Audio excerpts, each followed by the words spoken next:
My first meeting with Aqualina was in 1969. I was a young man, just finished school at Florida State University. My first sort of encounter, and this is how Aqualina operated, she would have committees to make all of us grow, didn't matter what color you were. Well, Ms. Howell was always a very special person to me. She knew my father when they were in high school together at Old Lincoln High School. They lived right across the street from each other. At that time, they were still living on Georgia Street. There were 13 children of the Taylor family. I met Mrs. Howell when I was a student at the NYA, the National Youth Association, and she was very friendly with Mrs. Marjorie Campbell.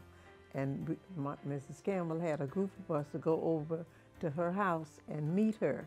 And that was before I entered college in 1941. So we've been friends since then. Well, I was a student at Lincoln High School, and I remember Mrs. Howell walking the hallways and looking in the classrooms, actually visiting classrooms. She came into my classroom, and she was more or less a district resource. And she would come in and give teachers advice and that kind of thing. Every now and then I would write some column about the community, and Aqualina would call me at the office and say, very nicely, I think there are a few things you don't understand. And then she would tell me some background on whatever it was I was writing about. She was quite multidimensional, quite complex, but yet very simple and down to earth. She seemed to be able to intuitively respond to a variety of people. You know, it didn't matter if they were this kind of person or that. She kind of knew how to relate to people. She attributes a lot of those characteristics to her, well, both parents, but her Cuban-born father was, she said he loved children. He taught her a lot about culture and the arts. And she was his girl. She was the oldest.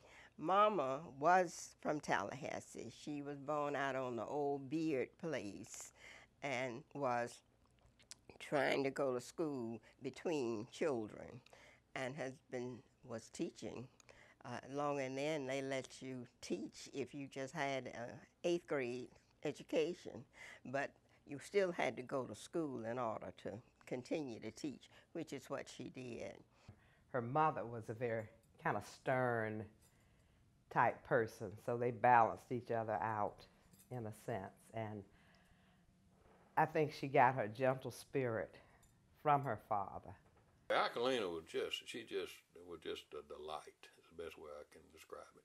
But let me underscore, too, though, the influence that Aqualina Howell had on so many people's lives. If you go back again and look at the lives she touched and the influences she's had on so many of us that have come through this Leon County school system, she took so many of us under her wing, and she made each and every one of us feel like we were the only person that had that special spot in her heart. But we also know she had a big heart, and she had room for everybody. It was not a secret around Tallahassee and Leon County that Mrs. Howell played a pivotal role in the seamless, if you will, way in which integration happened in Leon County.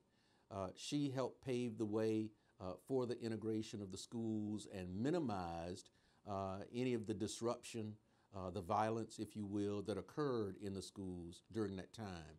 We were confronted with problems unique to our time. You know, the right people at the right time maybe helped make a difference. But this school system initiated a system to integrate the schools of this district in 1964-65. I could give you a long speech in the role that Aqualina, I feel, very strongly assisted us in that process in helping us work in bringing this community together. As some of you may have heard me say previously, she wore 2 hats. She had to come to work every day and deal with a predominantly white staff and board and superintendent. At the same time, she had to go home at night and face the other community that was faced with problems different from what the other side was faced with, and she contributed tremendously to bridging that gap, more than many of you will ever realize. They knew that they had to desegregate because the law said that they had, and Aqualina, and they were fighting, literally, fighting. Aqualina was able to calm the waters and said, okay, this is what we need to do. And she stayed up nights, I understand, from her cheering, and Carmen, I'm sure, told you this, meeting with different citizens, black and white, to help them solve whatever anger and anxiousness they had about the whole situation. And so you'll see how they talk about that all the time, because she actually kept them from rioting. And they don't say it quite like that, but that's how it worked out. Governor Collins was the governor there, and he would move without Aqualina going with him. She took us all in. She trained us. She took care of us. She nurtured us to be good educators. She nurtured us to be good people. She nurtured us to make sure that we knew we had an obligation to all of the students, whether or not they were in our class or in our school or not. Aqualina would say, you must know how to do more than one thing. You just can't say, I'm just going to teach and that's going to be it all your life. That's good, but you should at least try to gain some skills to do other things. So I saw Aqualina, and I said, Aqualina, I can't believe you got me. Oh, baby, you're going to be just fine, they'll help you. We'll help you, whatever you need, whatever training. But it went from classroom to department chair to assistant principal. She was so generous about everything, even problems that were going on in our community, even unpleasantness. She would try to find the human element and how to work around, everything from dysfunction to dissatisfaction, unhappiness. She would try to find what was really going on. And I just remember that huge, generous, loving, and not 100% forgiving, but just sort of an understanding of human nature that had a kindness to it, but also a clarity, about decency. So she was just a mentor to me, and became a good friend. Aqualina Howell was involved in just about anything that was anything. If you dropped her name, one, you knew that it was going to be a very substantive and an important project.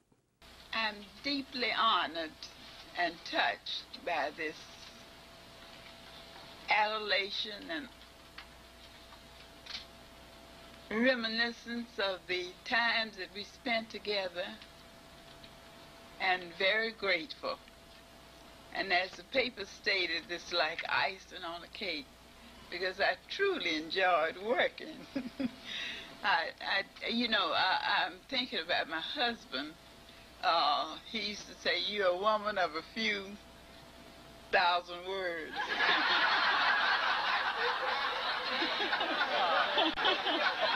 I love every minute of it, and I feel highly honored. And I'm going to say this one thing, and I think Churchill said it, that what we get makes a living, but what we give makes a life. Thank you.